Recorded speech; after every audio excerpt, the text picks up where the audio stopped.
dinala natin dito yung flagship programa ng PhilHealth at ng ating mahal na Pangulo na siya namang sinabi niya during the SONA, ang yakap at gamot. Kalusugan ang numero uno pagdating sa alagang OWA.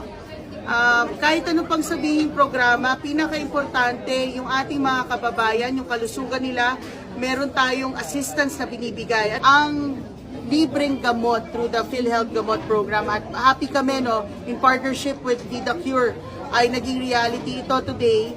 At everyday na yung butika at every Friday yakap. Anyone can avail. Una-una po sa lahat, kung Filipino citizen po sila, qualified po sila, no? Pangalawa po, kailangan mag-register po sila with PhilHealth. And then, the next step po is they need to go to an accredited PhilHealth clinic, kamukha po ng care center.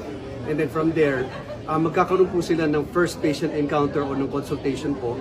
Then based on the consultation po, kung sasabihin ng doktor, kailangan nyo ng certain medicines, meron po tayong total of 75 medicines ang pwedeng ma-avail ng mga pasyente natin based dun sa prescription for free.